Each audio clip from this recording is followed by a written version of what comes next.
Hello ആൾ. അപ്പോൾ നമ്മുടെ Christmas exam അത് ഇങ്ങ് എത്തിക്കഴിഞ്ഞു. ഇപ്പോൾ നമുക്ക് എക്സാം അടുത്ത് നിൽക്കുകയാണ്. അപ്പോൾ ഈ ഒരു സമയത്ത് നമ്മൾ പറഞ്ഞിട്ടുണ്ടായിരുന്നു എന്താണ് നമ്മുടെ ക്രിസ്മസ് എക്സാമിനായിട്ടുള്ള മാരത്തൺ അല്ലേ, ക്രിസ്മസ് എക്സാം മാരത്തൺ നമ്മളിവിടെ ചെയ്യുകയാണ് ഇലാൻസ് ട്യൂഷൻസിൻ്റെ. അപ്പോൾ ഇലാൻസ് ട്യൂഷൻസിൻ്റെ ഈ മാരത്തണിൻ്റെ ഭാഗമായിട്ട് നമ്മൾ ഒരുപാട് ക്ലാസ്സസ് ചെയ്യുന്നുണ്ട്. അതിൽ വളരെ ഇമ്പോർട്ടൻ്റ് ആയിട്ടുള്ള നിങ്ങൾക്ക് ഏറ്റവും കൂടുതൽ യൂസ്ഫുൾ ആകാൻ പോകുന്ന എല്ലാ ക്ലാസ്സിൻ്റെ ഇടയിലും വളരെ ഇമ്പോർട്ടൻ്റ് ആയിട്ടുള്ള ഒരു ക്ലാസ് എന്ന് പറയുന്നത് എന്താണ്, നമ്മൾ ഈ പറയുന്ന പ്രീവിയസ് ഇയർ ക്വസ്റ്റ്യൻസ് ഡിസ്കസ് ചെയ്യുന്നതാണ്. അപ്പോൾ ഇവിടെ നമ്മൾ എന്താണ് 8 മാർക്സിൻ്റെ എസ്സേ ക്വസ്റ്റ്യൻസ് ആണ് നമ്മൾ ഡിസ്കസ് ചെയ്യുന്നത്.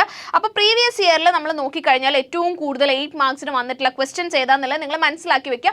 മോസ്റ്റ്ലി അത് ആ ഒരു ടോപ്പിക്സ് എന്ത് വന്നാലും എന്താണ് എക്സാമിന് ക്വസ്റ്റ്യൻസ് ആ 8 മാർക്സിന് വന്നിട്ടുള്ള ആ ഒരു ടോപ്പിക്സ് എന്ത് വന്നാലും അവിടെ നിന്ന് ക്വസ്റ്റ്യൻസ് എവിടെയെങ്കിലും എങ്ങനെയെങ്കിലുമൊക്കെ ചോദിക്കും.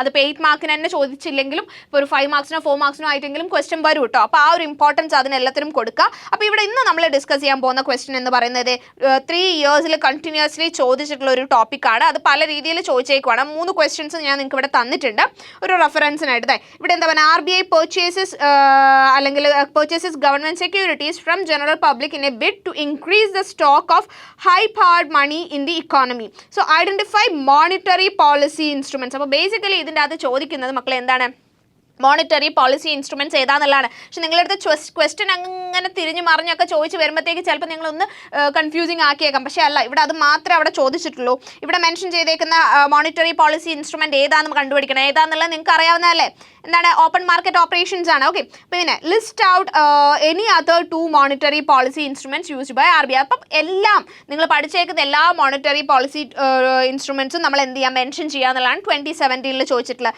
പിന്നെ 2018 വന്നപ്പോൾ ഡയറക്റ്റ് ആയിട്ട് അങ്ങ് ചോദിച്ചത് എന്താണ്, describe major monetary policy instruments of RBI to control inflation. Inflation control ചെയ്യാനായിട്ട് RBI യൂസ് ചെയ്യുന്ന മേജർ മോണിറ്ററി പോളിസി ഇൻസ്ട്രുമെന്റ്സ് നമ്മൾ പഠിച്ചതെല്ലാം അങ്ങ് എഴുതി കൊടുക്കുക, അത്രയേ ഉള്ളൂ. അത് ഡയറക്റ്റ്ലി ചോദിച്ചു. 2019 വന്നപ്പോൾ അവരെങ്ങനെ ചോദിച്ചു, RBI uses both quantitative and qualitative. അപ്പോൾ ഇവിടെയൊക്കെ നമുക്ക് ക്വാണ്ടിറ്റേറ്റീവ് ആയിരുന്നു മെയിൻ ഫോക്കസ് വരുന്നത്. പക്ഷേ ഇവിടെ ക്വാണ്ടിറ്റേറ്റീവ് ആൻഡ് ക്വാളിറ്റേറ്റീവ് ടൂൾസ് ഉണ്ട് എന്നുള്ളത് എടുത്ത് പറഞ്ഞു. അപ്പോൾ നമ്മളെടുത്ത് എന്താണ്, ഏതെങ്കിലും 2 ക്വാളിറ്റേറ്റീവ് ടൂൾസും നിങ്ങൾ പറയണം. And explain the operation of 3 quantitative tools. അതായത് ബേസിക്കലി എല്ലാം ക്വാളിറ്റേറ്റീവും ക്വാണ്ടിറ്റേറ്റീവും കംപ്ലീറ്റ്ലി നിങ്ങൾ അവിടെ പറയണം എന്നുള്ളതാണ്. അപ്പോൾ ഈ ഒരു ഏരിയയിൽ നിന്ന് ക്വസ്റ്റ്യൻ എന്തായാലും ഉണ്ടായിരിക്കും. മോണിറ്ററി പോളിസീസ് ഓഫ് RBI എന്ന് പറയുന്നത് ഉറപ്പായിട്ടും ക്വസ്റ്റ്യൻ ഉണ്ടായിരിക്കും. അപ്പോൾ മോണിറ്ററി പോളിസി എന്ന് പറയുമ്പോൾ എന്താണ്, നമുക്കറിയാം RBIനെ നമ്മൾ എന്താ പറയുന്നത്, RBI എന്ന് പറഞ്ഞു കഴിഞ്ഞാൽ എന്താണ്, കൺട്രോളർ ഓഫ് മണി സപ്ലൈ ആണ് ആര്, നമ്മുടെ RBI അഥവാ റിസർവ് ബാങ്ക് ഓഫ് ഇന്ത്യ. അപ്പോൾ അതിനായിട്ട് യൂസ് ചെയ്യുന്ന ഈ മണി സപ്ലൈ കൺട്രോൾ ചെയ്യാനായിട്ടൊക്കെ യൂസ് ചെയ്യുന്ന ഒരുപാട് മോണിറ്ററി പോളിസീസ് ഉണ്ട്. അത് ഏതൊക്കെയാണ്, ക്വാണ്ടിറ്റേറ്റീവും ഉണ്ട് ക്വാളിറ്റേറ്റീവ് ഉണ്ട്. അതിൽ ആദ്യം നമ്മൾ ക്വാണ്ടിറ്റേറ്റീവ് ടൂൾസ് നോക്കുകയാണെങ്കിൽ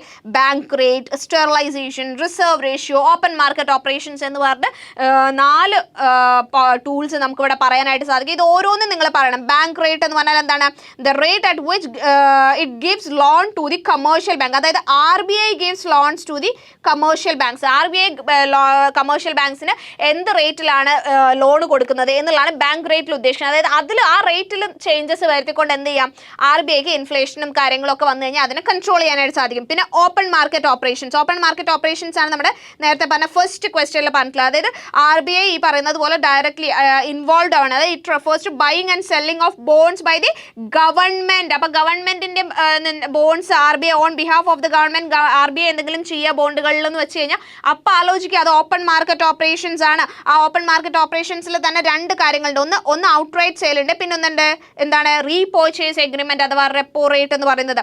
ഔട്ട്റൈറ്റ് എന്ന് പറഞ്ഞാൽ എന്താണ്, ഔട്ട്റൈറ്റ് ഓപ്പൺ മാർക്കറ്റ് ഓപ്പറേഷൻസ് ആ പെർമനന്റ് ഇൻ നേച്ചർ. അതായത് പെർമനന്റ് ആണ്. അതായത് ഇവർ സെൻട്രൽ ബാങ്ക് എന്ത് ചെയ്യാണ്, സെക്യൂരിറ്റീസ് ആൾക്കാരുടെ കയ്യിൽ നിന്ന് മേടിക്കുകയാണ്. അപ്പോൾ അത് മേടിച്ച് കഴിഞ്ഞാൽ മേടിച്ചത് പിന്നെ തിരിച്ചു കൊടുക്കുക അങ്ങനത്തെ പരിപാടിയൊന്നുമില്ല, പെർമനന്റ് ആണത്. പക്ഷേ റീപർച്ചേസ് എഗ്രിമെന്റ് വെച്ചിട്ടാണ് വാങ്ങിക്കുന്നതെങ്കിലോ, അപ്പോൾ ആൾക്കാരുടെ നിന്ന് റീപർച്ചേസ് എഗ്രിമെന്റ് വെച്ചിട്ട് ഷെയർസ് അല്ലെങ്കിൽ ബോൺസ് അവർ ഇങ്ങോട്ടേക്ക് വാങ്ങിക്കുകയാണെങ്കിൽ ഫ്യൂച്ചറിൽ ഒരു പെർട്ടിക്കുലർ ഡേറ്റിൽ ഇത് തിരിച്ച് നിങ്ങൾക്ക് തന്നെ തരാം എന്നുള്ള വാക്ക് അവിടെ കൊടുത്തിട്ടുണ്ടായിരിക്കും. ഓക്കെ, ബൈയിങ് ആൻഡ് സെല്ലിംഗിൽ അതുപോലെ ഒരു ഫ്യൂച്ചറിൽ തിരിച്ച് അങ്ങോട്ട് തരാം എന്നുള്ള വാക്ക് കൊടുത്തിട്ട് ചെയ്യുന്നതിനാണ് നമ്മൾ റീപർച്ചേസ് എഗ്രിമെന്റ് അഥവാ റെപ്പോ എന്ന് പറയുന്നത്. പിന്നെ എന്തുണ്ട്, പിന്നെ നമുക്ക് റിസർവ് റേഷ്യോ ഉണ്ട്, സ്റ്റെറിലൈസേഷൻ ഉണ്ട്. റിസർവ് റേഷ്യോ എന്ന് പറഞ്ഞാൽ എന്താണ്, CRR ആൻഡ് SLR എന്താണെന്നുള്ള അവിടെ പറയണം. CRR എന്ന് പറഞ്ഞാൽ എന്താണ്, ക്യാഷ് റിസർവ് റേഷ്യോ. അതുപോലെ തന്നെ SLR സ്റ്റാറ്റ്യൂട്ടറി ലിക്വിഡിറ്റി റേഷ്യോ. അതായത് ബാങ്കുകൾ, കമേഴ്ഷ്യൽ ബാങ്ക്സ് അവരുടെ കയ്യിൽ തന്നെ വെക്കേണ്ട ലിക്വിഡായിട്ട് ക്യാഷ് വെക്കേണ്ട ആവശ്യമുണ്ട്. അത് എത്ര പെർസെൻറ്റേജ് വെക്കണം എന്നുള്ളതാണ് SLR. പിന്നെ അതുപോലെ CRR എന്ന് പറഞ്ഞാൽ RBIയിൽ അവർ കുറച്ച് ക്യാഷ് ലിക്വിഡായിട്ട് അവർ സേവിങ്സ് വെച്ചിട്ടുണ്ടായിരിക്കണം. അത് എത്രയായിരിക്കണം എന്നുള്ളതാണ് എന്താ CRR വരുന്നത്. അപ്പോൾ ഈ പറയുന്ന റേറ്റ്സിൽ ചേഞ്ചസ് വരുത്തിക്കൊണ്ട് എന്ത് ചെയ്യാം, RBIക്ക് ഇൻഫ്ലേഷനെ കൺട്രോൾ ചെയ്യാനായിട്ട് സാധിക്കും. പിന്നെ സ്റ്റെറിലൈസേഷൻ എന്ന് പറഞ്ഞാൽ എന്താണ്, അതായത് RBI intervenes in the money market to keep the money supply stable against exogenous and or external shocks. അതായത് സഡൻ എന്തെങ്കിലും ഇഷ്യൂസ് കാര്യങ്ങളൊക്കെ വന്നിട്ട് മണി മാർക്കറ്റിൽ ഭയങ്കരമായിട്ടുള്ള ചേഞ്ചസ് വരുമ്പോൾ അതിനെ കൺട്രോൾ ചെയ്യാനായിട്ട് RBIയുടെ ഒരു ഡയറക്റ്റ് ഇൻ്റർവെൻഷൻ അതിൻ്റെ അകത്ത് നടക്കുക, ഡയറക്റ്റ് ആയിട്ട് അവർ ഇൻ്റർവീൻ ചെയ്യും. അതിനാണ് നമ്മുടെ സ്റ്റെറിലൈസേഷൻ എന്ന് പറയുന്നത്. അപ്പോൾ ഈ 4 പോയിന്റ്സ് അല്ലെങ്കിൽ 4 ടൂൾസ് അവിടെ മെൻഷൻ ചെയ്യുക. പിന്നെ നമ്മൾ എന്ത് പറയണം, ക്വാളിറ്റേറ്റീവ് ടൂൾസ് പറയണം. ക്വാളിറ്റേറ്റീവ് ടൂൾസ് എന്തൊക്കെയാണ്, മോറൽ സുവേഷൻ പറയേണ്ടത്. മോറൽ സുവേഷൻ എന്ന് പറഞ്ഞാൽ ബേസിക് ആയിട്ടുള്ള ഒരു ഗൈഡ് ലൈൻസ് പ്രൊവൈഡ് ചെയ്യുക എന്നുള്ളതാണ്.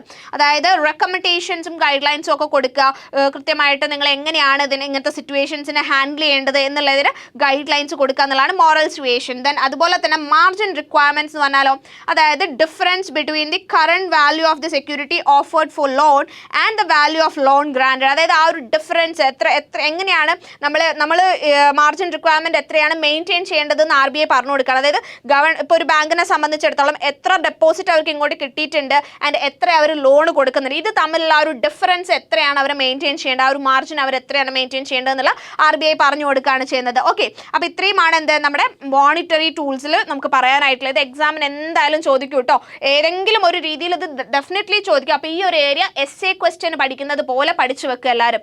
ഓക്കെ, സോ മറന്നു പോകരുത്, അത്രയും ഇമ്പോർട്ടൻസ് കൊടുത്ത് പഠിക്കുക. അപ്പോൾ ഇതുപോലെയുള്ള മറ്റ് വീഡിയോസ് ആയിട്ട് നമ്മൾ വീണ്ടും കാണും. അതുവരേക്കും Tata bye bye, thank you. And മറക്കരുത് നമ്മുടെ ചാനൽ വേഗം സബ്സ്ക്രൈബ് ചെയ്യുക, ബിക്കോസ് നിങ്ങൾക്ക് അത്രയും ആവശ്യമുള്ള എല്ലാ ക്വസ്റ്റ്യൻസും നമ്മളിവിടെ ഡിസ്കസ് ചെയ്യുന്നതായിരിക്കും. അപ്പോൾ എല്ലാം കിട്ടണമെങ്കിൽ വേഗം സബ്സ്ക്രൈബ് ചെയ്യുക, ബെൽ ബട്ടണൊക്കെ ക്ലിക്ക് ചെയ്ത് വെക്കുക. അപ്പോൾ എല്ലാം നോട്ടിഫിക്കേഷൻ വരുമ്പോൾ ഓടി വന്ന് ക്ലാസ് കണ്ട് പഠിച്ചെടുക്കുക. Okay, so thank you so much, by.